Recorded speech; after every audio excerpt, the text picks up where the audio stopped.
I was just an ordinary third grade teacher from Colorado until one random hike changed everything forever. Deep in the Rockies, my boot hit something buried for 150 years, a gold coin from 1852, and a cryptic note that led to diamonds, hidden maps, and a fortune worth millions. But I wasn't alone. Someone was watching, following, threatening. They knew my name. They knew my bloodline, and they were willing to kill to take it back. What started as luck turned into a deadly treasure hunt. Poison, chases, FBI raids, and a curse that almost took my life.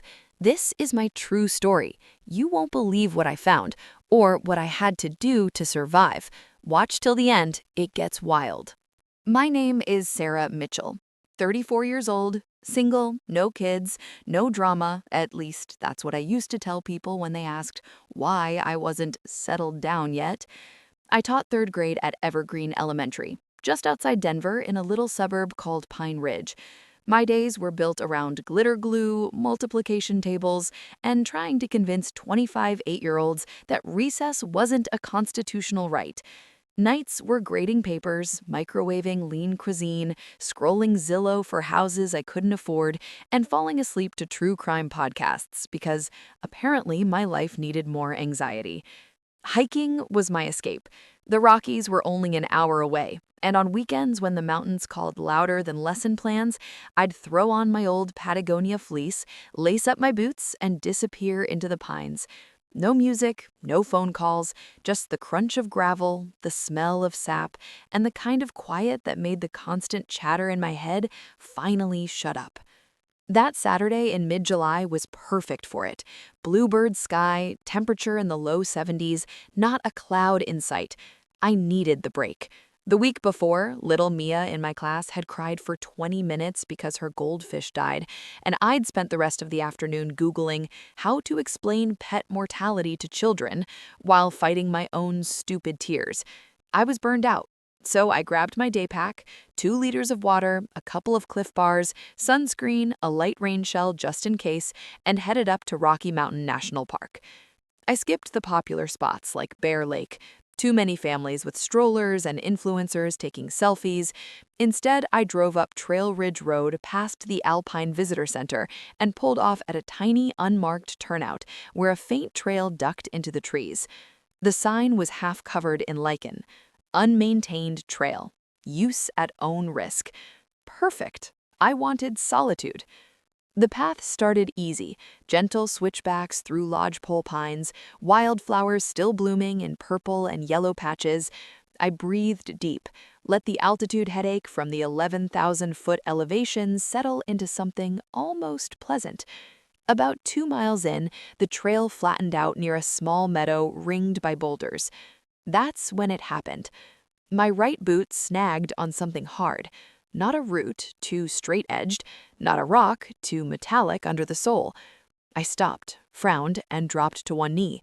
Pine needles and dirt had built up around whatever it was. I brushed them away with my gloved hand, revealing the rusted corner of what looked like an old ammunition box, or maybe a military canteen case. The metal was pitted, dark brown with age, half buried like it had been there for decades. I laughed out loud. Alone on the trail, the sound felt weirdly loud. Great, I muttered. I found someone's 1970s trash. Probably a hiker's lost lunchbox or a geocache gone wrong. I dug around the edges with my fingers, loosening the soil. It came free easier than I expected. Maybe 12 inches long, 8 wide, 4 deep. Heavy for its size. Curiosity won. I set it on a flat rock, wiped my hands on my pants, and flipped the latch.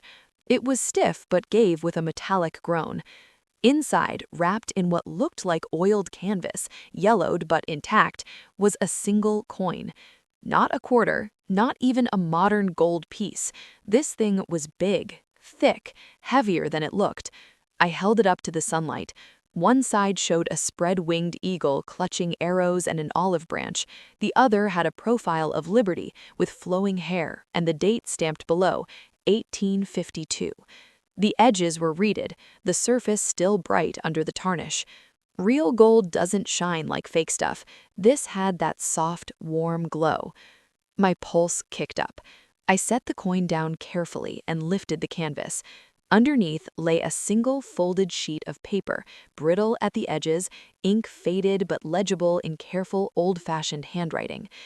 The first key lies where the shadow falls at noon on the broken peak. Follow, but tell no one. The rest waits for the worthy. I read it twice, then 3 times. My brain short-circuited. This wasn't a geocache joke. This felt historical, dangerous, like something out of a movie I would have rolled my eyes at. I sat back on my heels, staring at the box in the dirt. The meadow was suddenly too quiet. No birds, no wind, just my breathing, loud in my ears. That's when I heard it. Footsteps, steady, deliberate, coming down the trail from the direction I'd come. Not a casual hiker ambling along. These were purposeful. Panic bloomed in my chest. I shoved the coin and note back under the cloth, snapped the lid shut, and pushed the box into the hole I dug. I kicked dirt and needles over it fast, heart hammering so hard I thought it might crack a rib. By the time I stood up and pretended to retie my bootlace, the man was almost on me.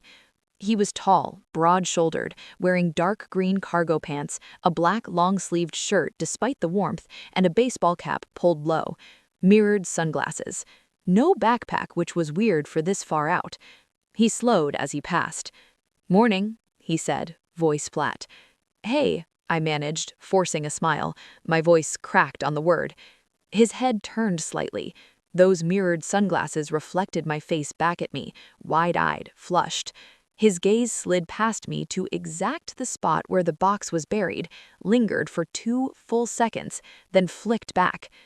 "Beautiful day for it," he added, like we were chatting about the weather. "Yeah, sure is." He nodded once and kept walking, boots crunching away until the sound faded. I stayed frozen until I was sure he was gone. Then I sank down beside the covered spot, hands shaking. Who was he? Why had he looked right at the burial place like he knew? I didn't dig it up again. I couldn't. Instead, I hiked out fast, checking over my shoulder every 30 seconds. The drive home was a blur. Radio off, windows up, knuckles white on the wheel. That night, I lay in bed staring at the ceiling fan, replaying every second. The coin, the note, the handwriting that looked like it belonged in a museum, the man who stared too long. I told myself it was nothing, a coincidence, altitude playing tricks. But deep down, I knew better. Something had found me on that trail, and someone already knew I'd found it. I didn't sleep, not even close. The coin sat on my kitchen table all week like it was daring me to look away. I'd hidden it inside an old coffee can under the sink, about as sophisticated as a kid stashing candy, but every time I walked past, I felt its weight pulling at me. By Friday afternoon, after surviving a parent-teacher conference where one mom accused me of not challenging her gifted son enough, I was done pretending this was nothing. I told myself I was just going back to confirm it was real, maybe take a picture, maybe leave it there forever. Rational Sarah kept whispering that I should turn it over to a park ranger or call the authorities, but the note's words kept looping in my head. The first key lies where the shadow falls at noon on the broken peak. Follow, but tell no one. The rest waits for the worthy. Worthy. That word stuck like a burr. I'd never felt worthy of anything bigger than a decent Yelp review on my teaching, yet here was something ancient, secret, calling my name, or at least my curiosity. Saturday dawned clear and mercilessly bright. I packed smarter this time. Extra water, a small GPS unit clipped to my belt, bear spray because you never know, a lightweight trowel from the garage, gloves, and my phone in airplane mode to save battery. I even left a note on my fridge for my best friend, Jenna. Hiking RMNP, back by 4. If not, send help. LOL. I didn't laugh when I wrote it. The drive up Trail Ridge Road felt longer than usual. Every hairpin turn made my stomach flip, not from the drop-offs, but from the memory of that man in the dark gear, his mirrored sunglasses, the way his eyes had flicked to the burial spot like he already knew the coordinates. I parked at the same turnout, shouldered my pack, and started up the trail. The air was thinner today, sharper. Wildflowers had started to fade. Summer was tipping toward fall, even though the calendar said otherwise. I hiked fast, almost jogging the easy parts, checking my watch obsessively. I needed to hit the broken peak by noon. Split Mountain, that's what locals called it, a jagged ridge where lightning had blasted a vertical crack years ago, splitting the summit like someone took a giant axe to it. From the meadow where I'd found the box, you could see its silhouette against the sky, a dark finger pointing accusingly. I reached the meadow at 11:35. The buried spot looked undisturbed. No fresh dig marks, no boot prints that weren't mine from last time. I knelt anyway, brushed away needles just to be sure. The box was still there, cold metal under my fingers. I didn't open it, not yet. Instead, I studied the ridge. The note said, "Where the shadow falls at noon." I found a tall, solitary boulder near the trail's edge, big enough to cast a decent shadow, and waited. My heart was thudding so hard I could feel it in my throat. Sweat trickled down my back despite the chill. At 11:58, the sun hit its mark. The boulder shadow stretched long and narrow across the meadow, pointing like an arrow straight at the rock wall on the far side. There, maybe 30 yards away, was a narrow, vertical crevice, barely noticeable unless you were looking for it. Moss and lichen had grown over the edges, but the shadow ended exactly there. I moved before I could talk myself out of it. The crevice was tighter than it looked. I squeezed through sideways, scraping my pack against granite. Inside, it opened into a small alcove, no bigger than a walk-in closet, dim and cool. Loose stones littered the floor. I swept them aside with my boot, then froze. A small tin box, identical in style to the first one, but newer looking, sat wedged between two rocks like it had been placed there yesterday.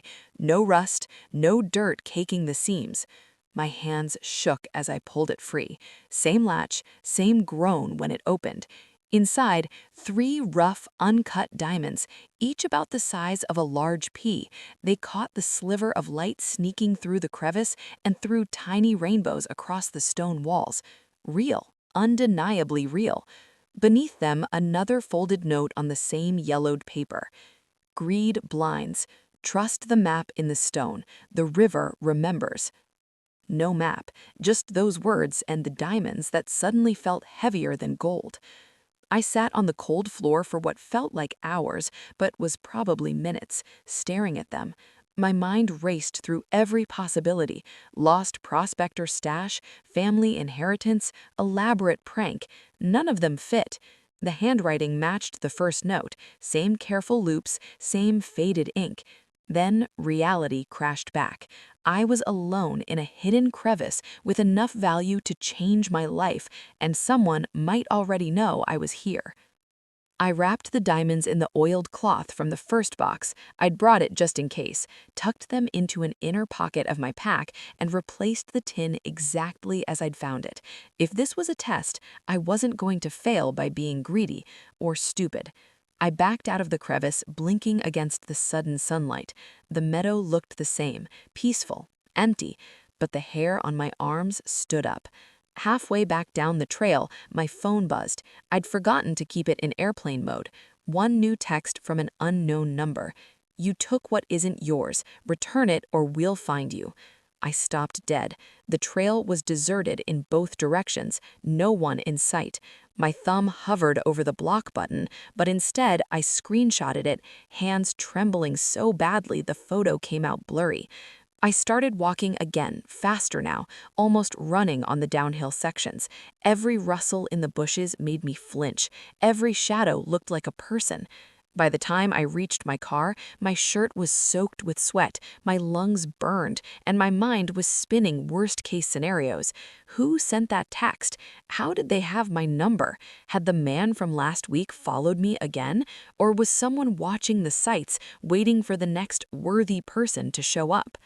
I locked myself in the car, cranked BAC, and stared at the 3 diamonds in my palm. They sparkled innocently, like they hadn't just turned my quiet life into something dangerous. That night, back in my apartment, I didn't sleep. I sat at the kitchen table with every light on, the coin and diamonds spread on a towel, the two notes next to each other.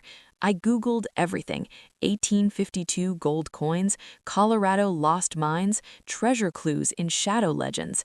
Nothing concrete. Around 2 a.m., another text pinged. "Tick-tock, Sarah. The river remembers.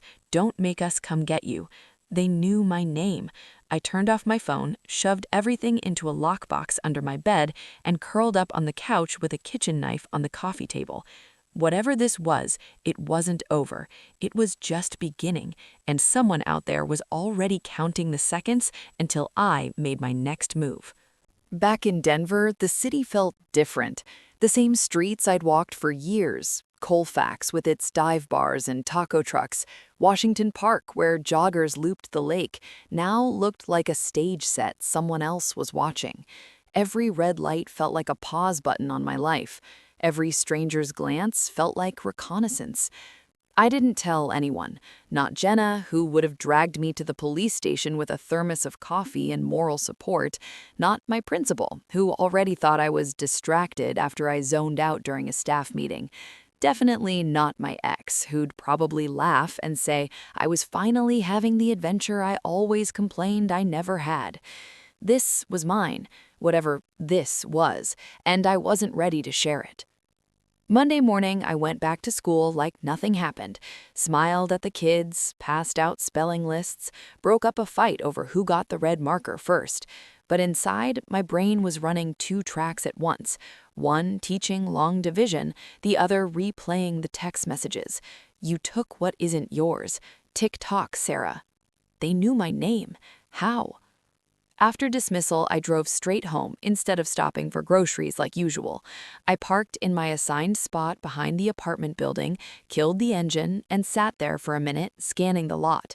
Nothing obvious, no black SUVs, just Mrs. Delgado's ancient Honda Civic and the maintenance guy's pickup. I grabbed my bag, locked the car, and headed up the stairs to the second floor. Halfway up, I noticed it.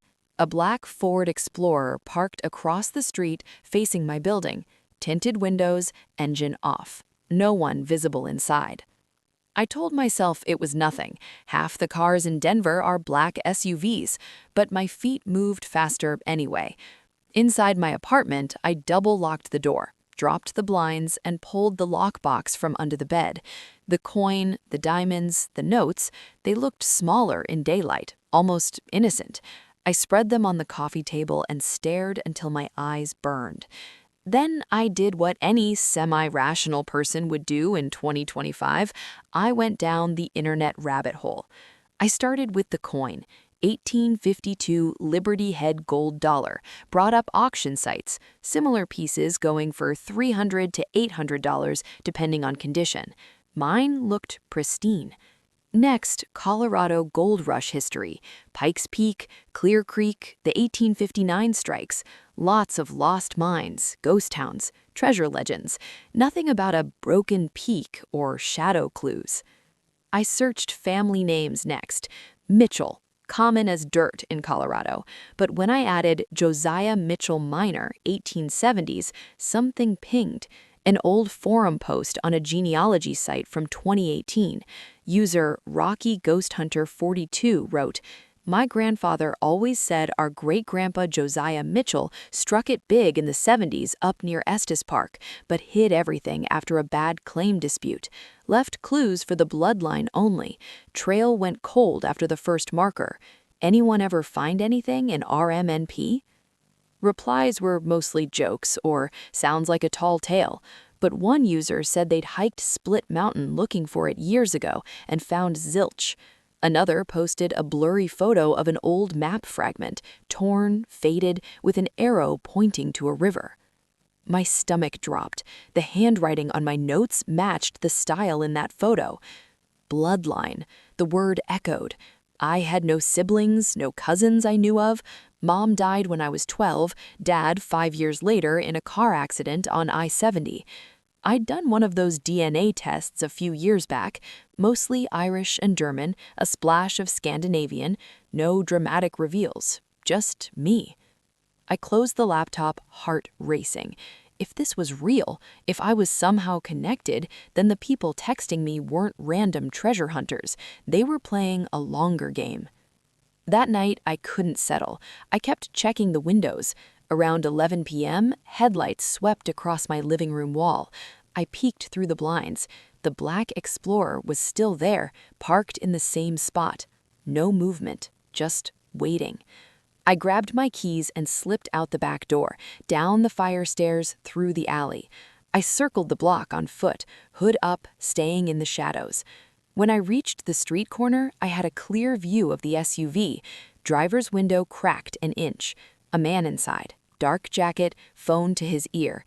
He wasn't looking at my building anymore. He was looking at his phone, talking low. I ducked behind a dumpster and waited. 10 minutes later, the SUV started up and pulled away slowly. I memorized the plate, Colorado starting with AYX something. Then I ran back inside, locked everything again, and sat on the floor with my back to the couch. Tuesday was worse. I drove to school the long way, checking mirrors every block. Nothing. But when I left at 4:30, there it was again, the same black Explorer, 3 cars back in traffic. I made a sudden right onto a side street. It followed, left onto Colfax, still there. I sped up. It matched me. Panic clawed up my throat. I wove through traffic, took random turns, ran a yellow light that should have been red. The SUV stayed glued to me like it had a tracker. I was shaking so hard I could barely steer. Finally, I spotted the Cherry Creek police substation on the right. I whipped into the lot, parked crooked across 2 spaces, and killed the engine. The SUV slowed, hesitated at the entrance, then accelerated past without turning in. Gone. I sat there breathing hard, hands locked on the wheel. A uniformed officer walked by, glanced at me curiously. I forced a smile and waved like everything was fine. That night, I didn't go home right away. I drove to a big box store parking lot, parked under bright lights, and called Jenna from the car. "Hey, you okay?" She answered on the second ring. I think someone's following me." Silence. Then, "What? Like seriously?" I told her the short version, no treasure details, just the texts, the SUV, the chase. She listened without interrupting. "Come stay at my place tonight," she said. "We'll figure it out. Bring the knife from your kitchen drawer if you have to." I laughed, shaky. "I'm not bringing a knife." "Bring something. And Sarah, if this gets weirder, we go to the cops, for real." I agreed, hung up, and drove to her condo in Aurora. She met me at the door with wine and a hug. We talked until 2 a.m. I still didn't tell her about the diamonds. Not yet. Monday morning, I went in sick, first time in 2 years. I spent the day researching private investigators, treasure laws, abandoned property on federal land. Everything pointed to complications. If it was on national park ground, the feds might claim it. If it was treasure trove, maybe finders keepers, with taxes and lawyers. But the real problem wasn't legal. It was the man, or men, who already knew too much. That evening, back at my place, Jenna made me promise to text every hour. I stood at the window watching the street. No SUV. Relief washed over me, thin and temporary. Then my phone buzzed. Unknown number. A single photo attachment. My car in the police station lot yesterday. Timestamped. From across the street. Below it, one line. "We see you, Sarah. Always." I dropped the phone like it burned. The game wasn't on. It was closing in. And I was running out of places to hide. The texts stopped after that photo of my car in the police lot. No more threats, no more photos. Just silence. The kind of silence that's louder than screaming. I should have been relieved. Instead, it felt like the calm before a storm you can smell coming. I kept my phone on Do Not Disturb, checked the street from the blinds every hour, slept with a baseball bat next to the bed. Jenna made me promise I'd call the cops if anything else happened. I nodded, crossed my fingers behind my back, and kept going, because the note wouldn't leave me alone. Greed blinds. Trust the map in the stone. The river remembers. I'd stared at those words so long they were burned into my eyelids. The diamonds were safe in the lockbox now, next to the coin and the first 2 notes. I hadn't sold them, hadn't told anyone. Part of me wanted to walk into a pawn shop and cash out, start over somewhere warm with no mountains. But another part, the stubborn, stupid part, kept whispering that this wasn't random, that the clues were meant for someone, maybe even me. I started with rivers. Colorado has hundreds, but the ones tied to old mining history narrowed it down fast. Cache la Poudre River kept coming up in my late-night searches. French trappers named it in the 1820s after hiding gunpowder, Cache la Poudre, during a snowstorm. Gold strikes followed in the 1860s and 70s. Prospectors panned every bend. Some got rich, most didn't. A few vanished. The river ran right through the northern edge of Rocky Mountain National Park, close enough to where I'd found the first 2 boxes. I mapped it on my laptop, zooming in on satellite views until my eyes crossed. Nothing jumped out, no obvious stone map. But the note said the river remembers. Maybe it remembered something carved, something hidden in plain sight along the banks. Friday after school, I called in another sick day for Monday. Principal sounded concerned. I told her it was a migraine. She bought it. I felt guilty, but guilt was better than getting followed again. Saturday morning, I left before dawn, packed light but smart. Headlamp, multi-tool, waterproof notebook, the torn map fragment I'd sketched from memory, I wasn't risking the originals, extra layers, and the bear spray. I drove up to Poudre Canyon, parked at a pullout near the river's slower bends, and started walking upstream as the sky turned pink. The Cache la Poudre is beautiful in a rugged way. Clear water rushing over rounded boulders, pine-covered hills rising sharp on both sides, the occasional fishermen and waders. But early morning, it was empty. Just me, the river's murmur, and the crunch of my boots on gravel. I hiked for 2 hours, scanning every rock face, every flat stone big enough to hide something. Nothing. My legs ached. Doubt crept in. What if I was chasing ghosts? What if the whole thing was a sick joke from some long-dead prospector's bored descendant? Then, around a wide bend where the current slowed into a glassy pool, I saw it. A flat granite slab, half submerged at the water's edge, about the size of a dining table. Moss covered most of it, but when I scraped with my multi-tool, faint lines appeared. Initials, J.H., 1871. Below them, a crude arrow pointing upstream. My breath caught. Josiah Hamilton? Or Josiah something else? My great-great-grandfather's middle name was Hamilton. I'd found it on an old family Bible years ago. Coincidence? Maybe, but my pulse said no. I dug around the base of the slab with the trowel. The soil was soft from river flooding. 6 inches down, my blade hit leather.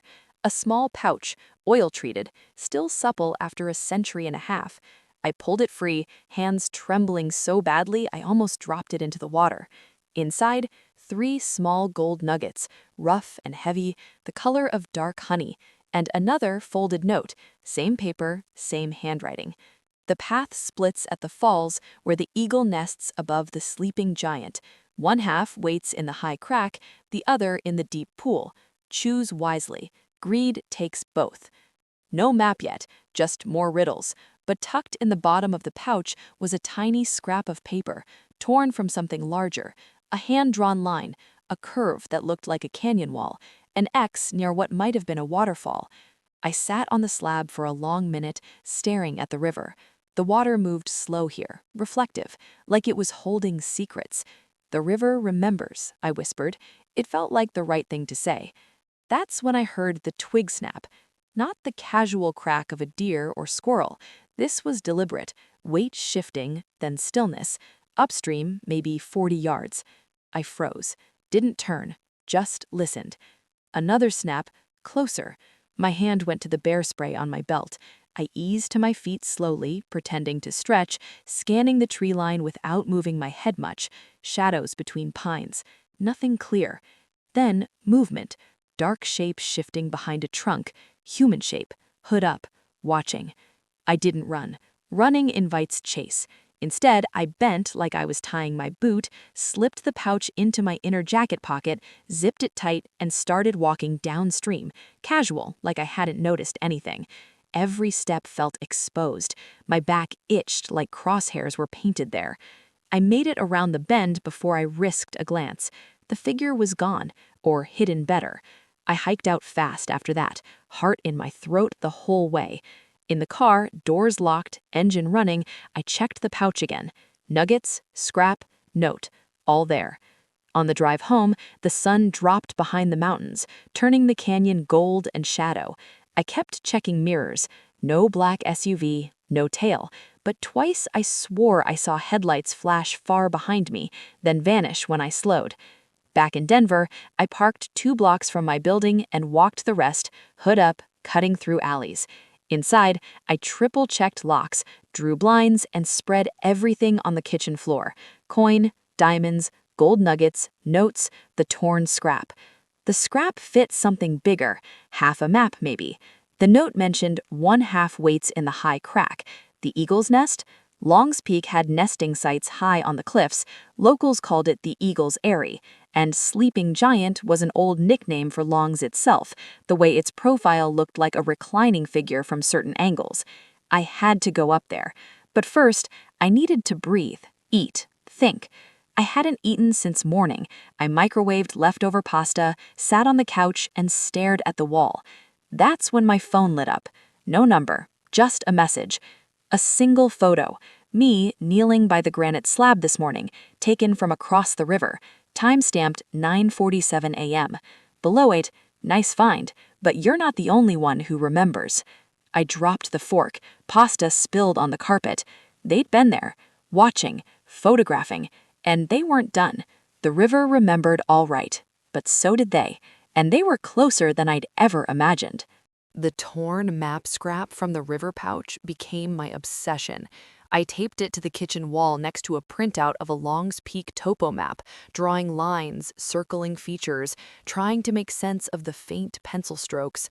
The curve looked like the keyhole route on Long's, everyone's nightmare climb if you're not a technical mountaineer. The X hovered near what I guessed was the Broadway ledge, or maybe higher, near the summit ridge where golden eagles nested in the sheer granite faces. The eagle nests above the sleeping giant. Long's Peak had been nicknamed the Sleeping Giant for over a century because from Estes Park it looked like a reclining figure with a head, shoulders, and feet. I wasn't a climber. I'd done day hikes, maybe scrambled a class 3 route once with a group, but nothing exposed, nothing with exposure that could kill you if you slipped.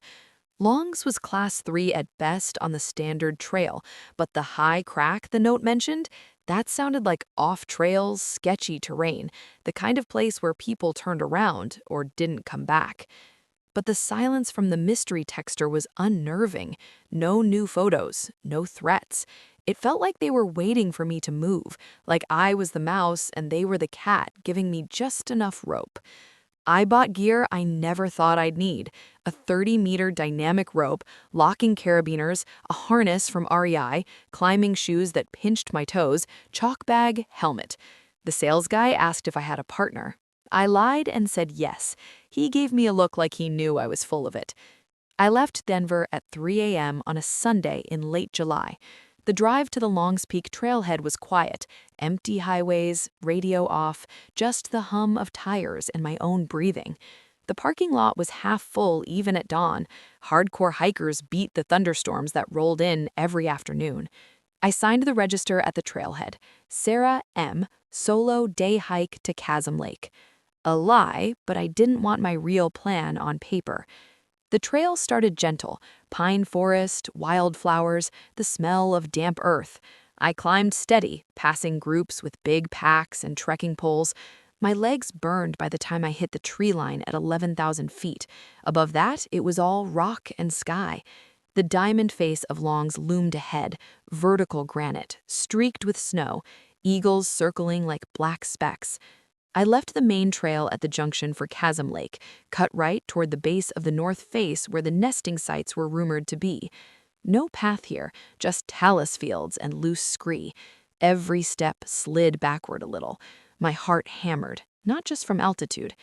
I roped up when the terrain got steep, tied in, found a solid crack, placed a cam like the YouTube tutorials showed. It felt ridiculous. I felt ridiculous, but the note said high crack. I scanned the cliffs above. There, about 200 feet up, a narrow ledge system with a deep vertical fissure splitting the rock like lightning. Dark inside, protected from wind. Perfect eagle territory.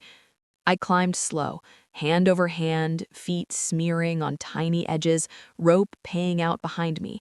Sweat stung my eyes, my arms shook. Twice I froze when pebbles rattled down from above. Natural, I told myself, not someone following. At the ledge, I pulled myself over the lip and collapsed against the wall, gasping. The view was insane. The park spread below like a green and gray map. Estes Park, a tiny toy village in the distance. Wind howled through the crack. I edged along the ledge to the fissure. It was wider inside than it looked, maybe 3 feet across, deep enough to step in. I clicked on my headlamp. Wedged in a horizontal crack about chest high, another tin box. Smaller, older, rust flaked off when I touched it. I pried it open. Inside, the matching half of the map. Same paper, same scale, same pencil lines. Now complete, it showed a hidden canyon west of Long's, a narrow slot behind a waterfall, an entrance marked with a tiny skull symbol. No joke, a skull. And beneath the map, a small velvet pouch. I opened it. A single cut diamond, maybe 2 carats, flawless, catching every scrap of light like it was alive. A final note, shorter than the others. The waterfall guards the chest. Enter at your peril. The curse claims the greedy. The worthy walk away rich or alive. Curse. The word landed like ice water. I folded everything into my pack, zipped it tight, and started down. Rappelling the steep sections was terrifying.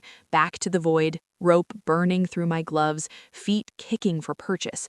When my boots finally hit solid ground, I almost cried with relief. But relief didn't last. Halfway back to the main trail, I heard voices, male, low, arguing. Told you she'd come up here eventually, stubborn. Boss said no contact till she leads us to the final spot. We watch, we wait. I ducked behind a boulder, heart slamming. 2 men, same dark gear as the first guy I'd seen weeks ago. One had binoculars, the other held a phone, probably taking photos. They were maybe 150 yards down slope, hidden in a dip, but not hidden enough. They hadn't seen me yet. I waited until they turned to scan the upper cliffs, then moved, low, quiet, using rocks for cover. My rope dragged once. I froze. They didn't notice. I made it to the trees, then ran quiet as I could down the trail. Branches whipped my face. Lungs burned. I didn't stop until I reached the parking lot. In the car, doors locked, I sat shaking. The map was real, the diamond was real, the men were real. They weren't random opportunists. They had a boss. They'd been tracking me for weeks, maybe months, waiting for me to piece it together. I drove home in silence, checking mirrors every 30 seconds. No tail that I could see, but I knew better now. Back in my apartment, I spread the full map on the floor.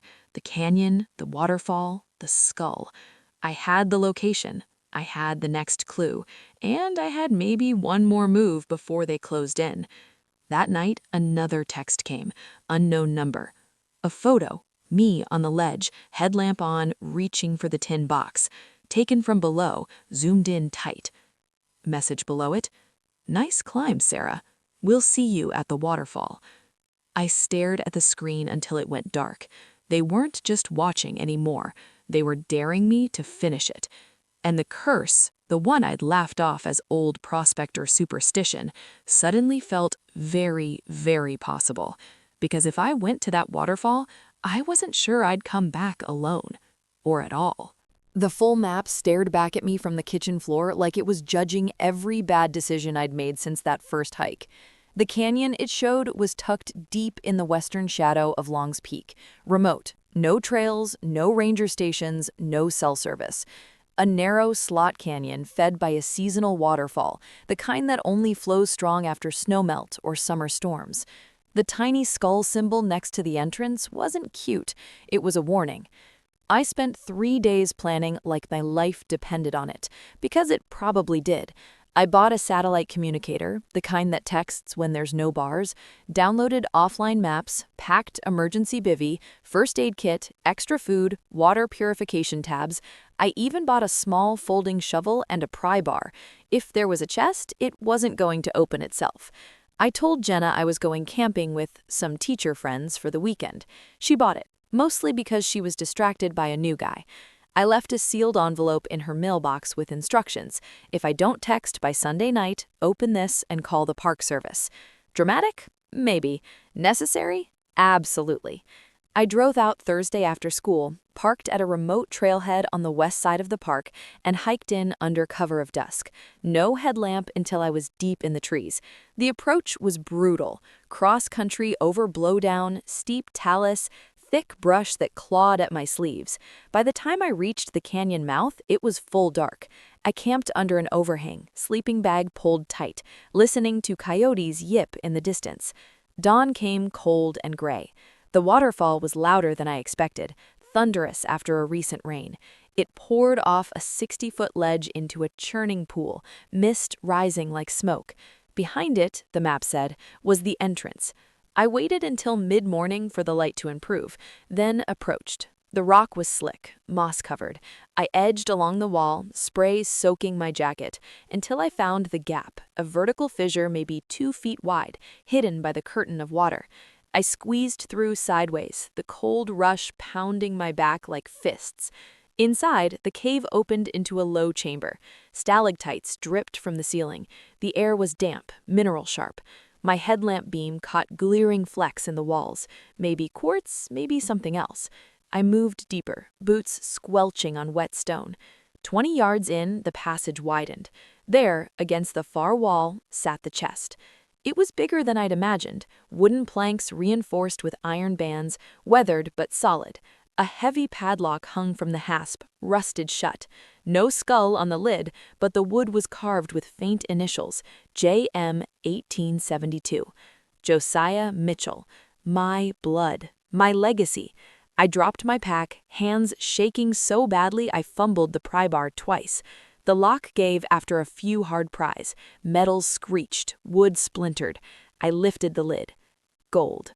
Bars, small, stamped with assay marks from the 1870s, rough-cut diamonds in a leather pouch, glittering like broken stars, old jewelry, lockets, rings, a heavy gold chain, and stacks of yellowed stock certificates from defunct Colorado mining companies, each one potentially worth a fortune if the claims were ever proven. At the bottom, wrapped in oilcloth, a final letter. The handwriting matched every note before it.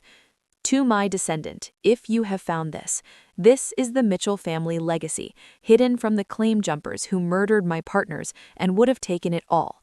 I buried it here to protect what was ours. Use it wisely. Build, not destroy. But beware, the curse follows the gold. Those who seek it with greed die young. Poison lingers in the bars. I laced them myself as a final safeguard. Take only what you need. Leave the rest for the worthy who come after. Forgive me. Josiah Mitchell, 1872. Poison. The word hit like a slap. I stared at the gold bars, suddenly afraid to touch them. My gloves were off. I'd handled the first coin bare-handed weeks ago, the diamonds too. I sat back against the damp wall, headlamp beam trembling across the chest.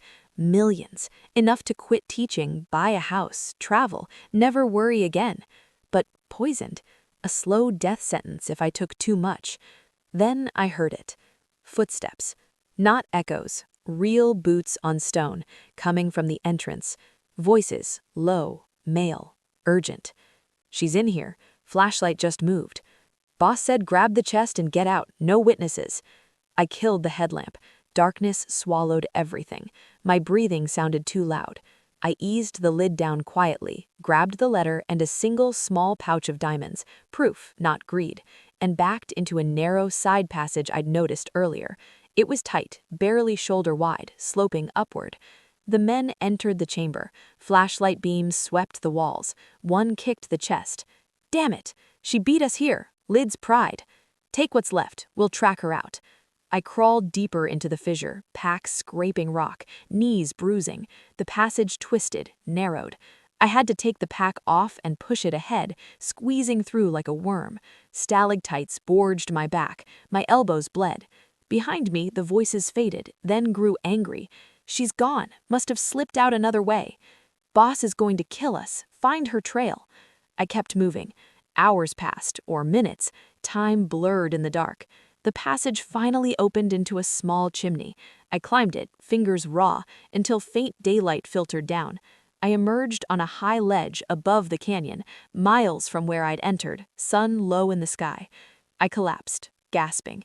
The pouch of diamonds dug into my hip. The letter was crumpled, but intact. I'd escaped, but they'd seen the chest. They knew I'd been there. And if Josiah's warning was real, if the poison was real, I might already be dying. I hiked out in the dark, using the SAT communicator to ping my location to Jenna with a single message. Alive, coming home, don't open envelope yet.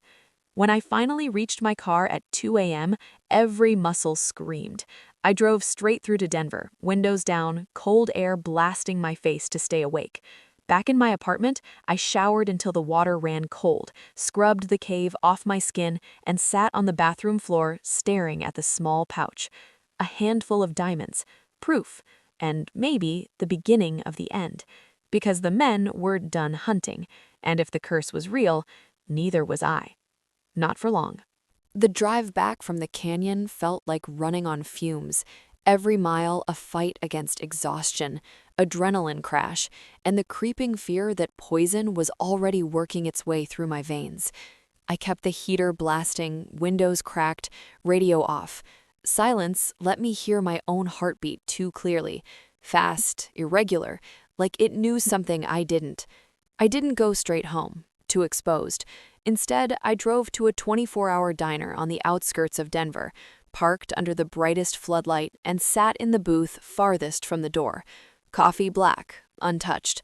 I pulled out Josiah's letter again, read it under the fluorescent glare until the words blurred. Poison in the bars, laced as a safeguard. Take only what you need. I'd taken the diamonds, small, uncut, probably worth 50 grand if I could sell them quietly. Not greed, I told myself. Proof, leverage, something to show if the men caught up. But my hands had brushed the gold bars when I opened the chest, bare skin on metal. How much was too much? I Googled slow-acting heavy metal poisons on my phone. Arsenic, mercury, thallium. Symptoms: fatigue, nausea, hair loss, neuropathy, organ failure. Timeline? Weeks to months. Nothing immediate, nothing I could feel yet. Except the paranoia. That was instant. Back at my apartment by dawn, I showered again, hot enough to scald, scrubbed until my skin was raw. Then I sat on the bathroom floor in a towel and cried. Not loud sobs, quiet, choking ones. The kind that come when you realize your ordinary life is gone forever. I couldn't keep running blind. I needed answers, real ones. First up, the library at the University of Colorado, Denver. Public access, no login required. I found a quiet carrel in the history section and started digging through digitized Colorado mining records from the 1870s. Claim disputes, violent claim jumpers, missing miners. Josiah Mitchell appeared in fragments, filed a claim in 1870 near Estes Park, struck significant placer gold, then vanished in 1872 after a reported shootout with rivals named Harlan and Crow. No body, no treasure, just rumors of a hidden cache meant for his family line. Family line. I pulled up my own ancestry on a free site. Josiah had one son who survived, my great-grandfather's father.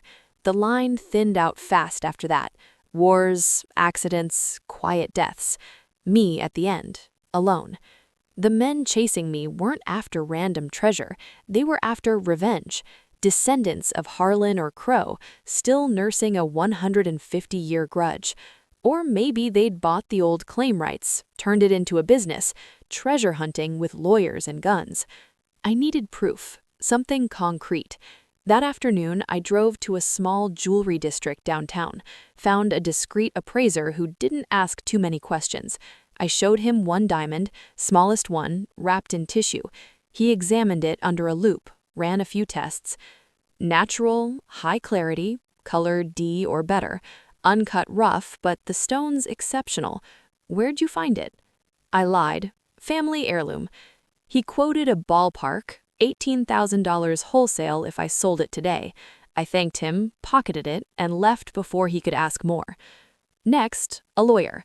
I found one online who specialized in unclaimed property and treasure trove law. His office was in a strip mall in Lakewood, cheap rent, no frills. He listened to my story, edited version, no names, no locations, while tapping a pen. If it's on federal land, Rocky Mountain National Park, the government has a strong claim under the Antiquities Act and Archaeological Resources Protection Act. But if you can prove it's abandoned personal property, abandoned long enough, finders keepers might apply. Taxes will be brutal, though, and if there's any violence tied to it historically, he trailed off, eyeing me.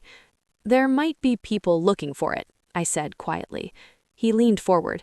Then you're in danger, and so is the treasure. Best move? Report it anonymously to the Park Service or BLM. Let them handle recovery. You might get a finder's fee. I thanked him and left. Reporting meant losing it all, and the men would know the second it hit public record. That night, I couldn't stay still. I packed a go bag, just in case, and drove to the public library again after hours, using their Wi-Fi from the parking lot. Searched deeper. Harlan family tree, Crow descendants. One name popped, Elliot Crow, great-grandson of a 1870s prospector named Harlan Crow. Elliot ran a historical recovery consulting firm in Boulder. Fancy way of saying treasure hunter for hire. Website had photos, him in tactical gear, holding metal detectors, smiling like a shark. I cross-referenced, same build as the men I'd seen, same dark clothing. Elliot Crow, the boss. My phone buzzed. Unknown number, no text, just a photo attachment. Me crawling out of the cave chimney at dusk, face clear in the fading light, time-stamped yesterday. Message: we know who you are, Sarah Mitchell. Bloodline confirmed. Hand over the cash or we take it from your corpse. I stared at the screen until it timed out. They had my full name, my address, probably my teaching job, everything. I drove to Jenna's that night, told her the whole story. Coin, diamonds, gold, poison, men with guns. She listened without interrupting, face pale. We go to the police, she said when I finished. Not yet. They'll confiscate everything, and the Crows have connections, maybe dirty ones. Then what? I disappear for a bit, figure out if the poison is real, sell enough to get treatment if it is. She hugged me hard. You're not disappearing alone. I stayed with her 2 days, used her computer to research chelation therapy, heavy metal poisoning clinics in Mexico, Switzerland. Expensive, experimental, but possible. On the 3rd day, I went back to my apartment, quick in and out to grab mail and clothes. The door was unlocked. Inside, drawers pulled, cushions slashed, closet ransacked. They'd been here, looking for the cash. They hadn't found it. I'd moved everything to a safe deposit box at a bank across town the day before, but they'd left something on my kitchen table. A single gold nugget from the river pouch and a note in block letters. We took a sample. You have 48 hours to deliver the rest to the coordinates we send tomorrow, or the poison spreads faster than you think. I backed out, locked the door, and ran to my car. They weren't bluffing. They had my bloodline. They had my life. And now they had proof they could get inside whenever they wanted. I drove straight to the ER, told them I'd been exposed to unknown heavy metals. They drew blood, ran panels, results in 24 hours. While I waited in the sterile room, staring at the IV line, one thought looped. I'd found the treasure, but the treasure had found me too, and it was killing me, one slow, invisible drop at a time. The ER doctor came back with the blood work results at 7:42 a.m. I'd been staring at the same spot on the linoleum floor for hours, replaying every moment I'd touched the gold. My palms were still red from scrubbing. "Ms. Mitchell," he said, pulling the curtain aside, "your heavy metal panel shows elevated arsenic levels, chronic exposure, not acute. It's low enough that we caught it early, but you've definitely been in contact with something contaminated." I nodded like I understood. Inside, everything tilted. "How long?" I asked. "With treatment, chelation therapy, starting now, we can pull most of it out. You'll feel like hell for a few weeks, nausea, fatigue, maybe some neuropathy. But you're young, otherwise healthy. Prognosis is good if we stay aggressive." He prescribed outpatient infusions, weekly blood draws, and a list of symptoms to watch for. I left with a folder of pamphlets and a script for anti-nausea meds. The bill would come later. I didn't care. Back at Jenna's, I told her the truth. She cried. Then she got mad at me for not going to the cops sooner, at the crows for existing, at the universe for turning my quiet life into this. She wanted to call her cousin, who was a detective in Aurora. I stopped her. "Not yet," I said. "I need leverage first." I spent the next 2 days researching Elliot Crow deeper. His historical recovery consulting firm had a clean website, but digging through business filings and old news clippings painted a different picture. Multiple lawsuits for trespassing on federal land, a 2019 assault charge that got dropped, connections to private security firms that specialized in asset protection for rich net worth clients. In other words, hired muscle for rich people who wanted old treasures without the paperwork. I also found something else. A public records search showed Elliot had filed a quiet title action on an old mining claim near Estes Park in 2022.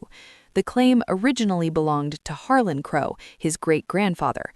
The court dismissed it for lack of evidence, but the filing included affidavits claiming lost family heirlooms worth millions hidden by a rival miner named Josiah Mitchell.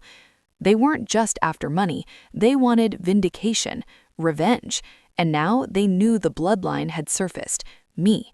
The 48-hour deadline came and went. No coordinates arrived, no new texts. Silence again. It felt worse than threats. On the 4th day, I decided I couldn't wait anymore. I needed to end this on my terms. I called the lawyer from Lakewood again. This time, I told him more, enough to make him sit up straight. If I turn this over voluntarily, can I negotiate immunity, finder's fee, protection? He paused. Possibly, but you'd have to prove abandonment, and the feds hate treasure cases. They'll want everything documented, and if there are people threatening you, I have proof, photos, texts, blood work report showing poisoning. He whistled low. That's criminal. You need to go to the FBI, not local PD. Cross-state, federal land, attempted extortion, assault with a deadly weapon if they've threatened harm. I thanked him and hung up. That night, I met Jenna at a coffee shop near her work. We sat in the corner booth, hoods up, like we were in a bad spy movie. "I'm going public," I told her, quietly, through a journalist, someone who can verify everything before the crows spin it. She nodded slowly. "Who?" I'd already emailed a reporter I'd followed for years, Lena Vasquez, investigative journalist at the Denver Post. She'd broken stories on public land corruption and had a rep for protecting sources. I sent her an anonymous tip. Lost 1870s treasure found in RMNP. Active threats from descendants of original claim jumpers. Poison involved. Proof available. She replied within hours. "Meet tomorrow. Neutral location. Bring what you can prove." We met at a quiet park bench in City Park at dusk. Lena was shorter than her headshots, sharp eyes, no nonsense. I handed her a USB drive, scans of the notes, photos of the coin and diamonds, not the full cash, screenshots of texts, the blood work report redacted to hide my name. She skimmed it all on her laptop. "This is explosive if it checks out." "It will," I said. She looked up. "You're in real danger. Why not go straight to authorities?" "Because they'll seize everything and I'll get nothing but a thank you letter. I want the story out first. Pressure on the crows, then I turn over the location." She nodded. "Smart. Risky. I'll need to verify independently. Metallurgy on the artifacts, genealogy on the Mitchell line, background on Elliot Crow. Do it fast. They're watching." She left first. I waited 20 minutes, then walked to my car. They were waiting. Two men stepped out from behind a parked van, same dark gear, same builds. One was the guy from the trail months ago. The other I recognized from the Long's Peak voices. "Sarah, let's talk," the first one said, calm as if we were old friends. "You've got something that belongs to us. Your ancestors stole it. Time to make it right." I backed up a step. "It's not yours, it's mine. Bloodline." He laughed. "Bloodline? Cute. We've got lawyers who say different. Hand over the map, the diamonds, everything. Or we take it." I glanced around. A family walking a dog far off, no help close. "I already gave copies to a reporter," I bluffed. "Story drops tomorrow. You touch me, it implicates you." The first guy's smile faded. "You're lying. Test me." He stepped closer.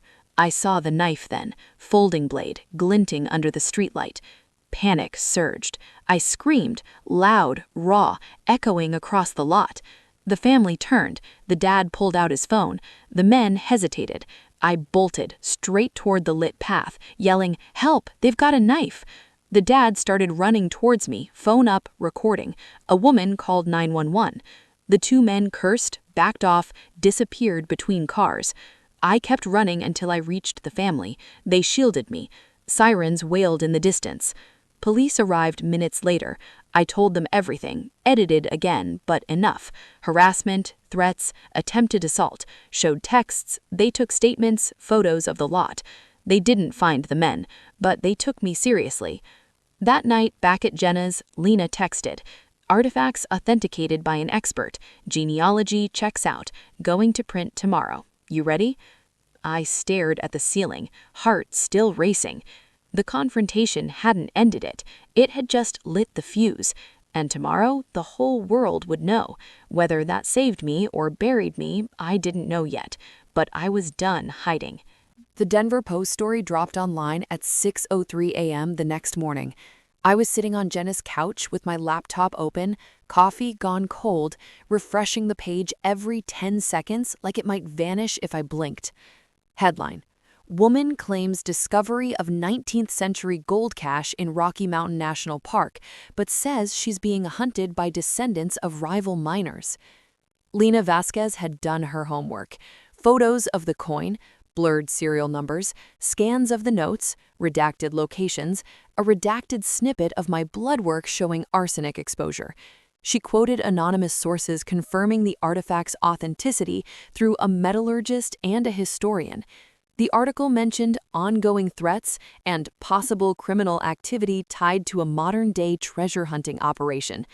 No names, mine or Elliot Crow's, but the implication was clear. The feds were already looking. Comments exploded within minutes. Treasure hunters, conspiracy nuts, locals who remembered old mining legends. Some called it a hoax. Others offered to help me secure the find.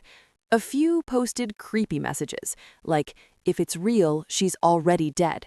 The curse doesn't play." I closed the laptop. My hands wouldn't stop shaking. Jenna came in from the kitchen, phone in hand. Park Service just issued a statement. They're investigating. No comment on recovery yet. I nodded. Good. Pressure's on. But pressure works both ways. That afternoon, my phone rang. Unknown number. I almost didn't answer. Then I did. "Sarah Mitchell?" A woman's voice. Professional. Calm. "Yes?" "This is Dr. Elena Ramirez from the University of Colorado Hospital Toxicology Department. The Denver Post forwarded your contact info after verifying with your doctor. We've been monitoring similar cases, slow arsenic from antique metals. We have an experimental chelation protocol that's shown better results than standard treatment. If you're willing, we can fast-track you." I sat up straight. "How fast?" "Infusions start tomorrow if you come in today for baseline tests. We're talking about pulling levels down faster, fewer long-term effects." I glanced at Jenna. She nodded furiously. "I'll be there," I said. The hospital was quiet mid-afternoon. They drew more blood, ran EKGs, ultrasounds. Dr. Ramirez explained. The arsenic had bound to tissues, but my levels were still moderate. The new drug targeted it better, crossed the blood-brain barrier. Side effects, fatigue, metallic taste, possible hair thinning, but survival odds jumped from good to excellent. They hooked me up for the first infusion right there in the outpatient suite. Saline cold in my veins, then the chelator, a clear bag dripping slowly. I sat in the recliner staring at the wall, trying not to think about the gold bars I'd left behind the waterfall, the ones laced with death. Halfway through, my phone buzzed. Text from Lena. Big development. Park Service recovered partial cash this morning. Gold bars, some jewelry. Location matched your map coordinates. They're crediting an anonymous tip. No mention of you yet, but the story's blowing up nationally. I exhaled. Relief, maybe. Or dread. The chest was out. The men had lost their prize. But had they lost interest? That night, back at Jenna's, I got the call I'd been dreading. Unknown number. I answered on speaker. Sarah. Elliot Crow's voice, smooth, almost friendly. You played this smart. Media, feds, doctors, impressive. I didn't speak. But you forgot one thing, he continued. We still have the bloodline proof. DNA from the old letters matches yours. We ran it quietly. You're the last direct descendant of Josiah, so that makes the treasure legally contested. Mitchell versus Crow heirs. Our lawyers are filing tomorrow. I laughed. Short, bitter. You poisoned me, threatened me, and you think courts will side with you? Courts don't care about feelings, they care about paper, and we have it, generations of it. You have, what? A teacher's salary and a bad case of heavy metal poisoning? Jenna squeezed my hand so hard it hurt. What do you want? Settle. Out of court. You keep a finder's fee, say 10% of appraised value. We get the rest. No more stories. No more feds digging into our family history. I looked at Jenna. She shook her head no. And if I don't? Silence. Then, the poison was a deterrent, not a death sentence. But accidents happen. Hiking trails are dangerous, especially for someone already weak. He hung up. I stared at the phone. Rage boiled up, hot, clean, clarifying. I called Lena, told her everything, the call, the settlement offer, the DNA claim. She recorded it. Off the record for now, but this changes things. If they're admitting to the poison angle, even indirectly, that's conspiracy to commit murder. I'm looping in the FBI tip line. The next 48 hours blurred. More infusions, more blood draws, levels dropping, slowly, painfully. I threw up twice, shivered through fevers, but the metallic taste in my mouth started to fade. Then the twist came. Dr. Ramirez called me in for an unscheduled consult. She closed the door, sat across from me. Your latest panel, she said. Arsenic is dropping, good, but we ran a full toxin screen because of the history you gave us. There's something else. My stomach dropped. Not arsenic related. A synthetic compound, trace amounts, slow neurotoxin. It mimics arsenic symptoms, but targets nerves differently. It's modern, not 19th century. Someone laced the chest recently, probably the last people who handled it before you. I stared at her. The men, I whispered. They poisoned it after they found out I was close, to make sure I'd back off, or die slow if I didn't. She nodded. We can treat it, different protocol. But Sarah, this isn't a historical curse. This is attempted murder. You need to tell the authorities everything. Now. I did. That afternoon, 2 FBI agents met me at the hospital. I gave them the full story. Every text, every photo, every encounter. The SATCOM pings, the ransacked apartment, the knife in the parking lot. They listened, took notes, asked for the lockbox key. By evening, they'd raided Elliot Crow's office in Boulder, found files, old claim documents, surveillance photos of me hiking, even a vial labeled with the neurotoxin formula, enough for warrants. Elliot and his 2 men were arrested that night. Conspiracy, extortion, assault, environmental crime, lacing artifacts, attempted murder. I sat in Jenna's living room watching the local news, my face blurred in file photos. Treasure hunter arrested in RMPA case. They called me the anonymous discoverer. I liked that. The next morning, Dr. Ramirez called with final labs. Neurotoxin levels negligible. Arsenic almost gone. You're going to be okay. I cried again, this time the good kind. The fortune? Most of it went to the Park Service for preservation, education programs, trail restoration, scholarships in Josiah's name. I kept a small portion, enough for treatment costs, a down payment on a little house with a view of the mountains, and a trust for future Mitchell kids, if there ever were any. The curse wasn't real, but the greed was, and I'd broken both. Almost. Because sometimes, late at night, I still dream of the waterfall, the chest, the gold glowing in the dark, and I wake up wondering if I really walked away clean, or if some small piece of it is still inside me, waiting. The arrests made national news for about 48 hours. Modern-day treasure hunt ends in FBI raid became the headline du jour. Cable channels ran grainy footage of Elliot Crow being led out of his Boulder office in handcuffs, flanked by agents in windbreakers. Reporters camped outside the Rocky Mountain National Park headquarters, hoping for a glimpse of the recovered chest. They never got one. Everything was locked down, cataloged, and moved to a secure federal facility for authentication and preservation. My name stayed out of it. The FBI kept their promise. I was listed only as the cooperating witness. Lena Vesez's follow-up piece ran a week later, the teacher who found a fortune and survived the curse. But even she blurred my face in the stock photo they used and called me Sarah M. It was enough to make people whisper in the teacher's lounge, but not enough to turn my life into a circus. I finished the chelation treatments in early September. The last infusion felt anticlimactic, just another needle, another saline drip, another metallic aftertaste that faded by evening. Dr. Ramirez hugged me when the final labs came back clean. "You're officially toxin-free," she said. "Go live." I didn't know what that meant anymore. The fortune, once I'd handed over the coordinates and the remaining diamonds from my lockbox, was appraised at $4.8 million wholesale. Gold bars tested pure, diamonds graded near flawless, stock certificates redeemed through a complicated probate process that took months. The feds took their cut for taxes and penalties, federal land, Antiquities Act violations, the usual bureaucracy. What remained went into a trust administered by the National Park Foundation. I kept 10%, about $380,000 after fees. It felt obscene and not enough at the same time. Enough to pay off my student loans, buy a small craftsman bungalow on the edge of Golden with a view of the foothills, and set up a college fund nobody would ever use unless I changed my mind about kids.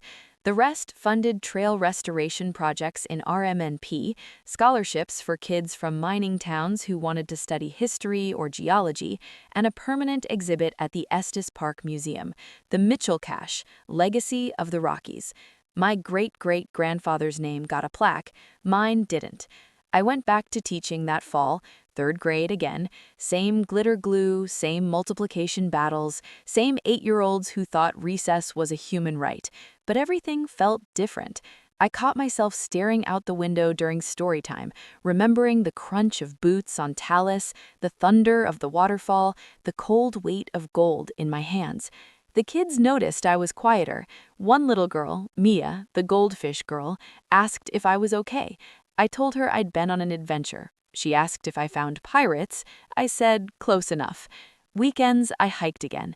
Not the same trails, not yet. Easier ones first. Gem Lake, Sprague Lake, places with crowds and families and no hidden boxes. I carried bear spray, a sat phone, and a habit of checking over my shoulder. The paranoia never fully left. Sometimes I'd see a man in dark gear on a distant ridge, and my heart would seize. Then he'd wave, just another hiker, and I'd force myself to breathe. Jenna moved in with her boyfriend 6 months later. She made me promise to call if I ever felt watched again. I promised. We still text daily. She calls me Indiana Sarah when she's teasing. Elliot Crow and his men took plea deals: conspiracy, extortion, assault with a deadly weapon, tampering with historical artifacts, and attempted poisoning. Sentences ranged from 8 to 15 years. The neurotoxin vial they found in his office sealed it. No historical curse, just modern greed dressed up as family honor. The judge called it a pathetic attempt to resurrect a 19th century grudge in the 21st century. I didn't attend the sentencing. I didn't need to see their faces again. One afternoon in spring, I drove up to the museum in Estes Park. The exhibit had opened quietly, no fanfare. I stood in front of the glass case holding the cleaned coin, one of the smaller gold bars, decontaminated, and a reproduction of Josiah's final letter. A small plaque read, "Discovered 2025 by a descendant who chose preservation over possession. The Mitchell legacy endures, not in wealth, but in the land it came from." I touched the glass. No curse, no poison, just history. On the way out, a ranger, older guy, gray mustache, nodded at me like he knew. He asked, "You the one?" quietly. I shrugged. "Maybe." He smiled. "Park's grateful. Trails are safer because of what you did." I hiked Long's Peak that summer, the standard keyhole route, no off-trail nonsense. I made it to the summit on a clear July day, wind whipping my hair, the whole park spread below like a green ocean. I sat on the rocks, ate a Cliff Bar, and thought about Josiah, a man who hid everything to protect his family, then laced it with death to protect it from thieves. He would have hated the headlines. He would have been proud I gave most of it back. I still have one diamond, the smallest one, uncut, rough. I keep it in a velvet box on my dresser. Not for money, a reminder. Luck finds you when you're not looking. Mystery can kill you if you chase it too hard. Fortune changes everything, but only you decide what it changes you into. I'm not ordinary anymore. Not secret treasure finder, not victim, not hero. Just Sarah. Teacher, survivor, woman who walked away from millions and kept her soul. Sometimes kids ask why I don't have a husband or kids or a fancy car. I tell them I had an adventure instead. They think it's cool. I think it's true. And what I did after that day? I chose life. Quiet, messy, beautiful life, with mountains in the distance and no more shadows at my back. I still hike alone sometimes, but I'm never really alone. Josiah's watching, and so am I.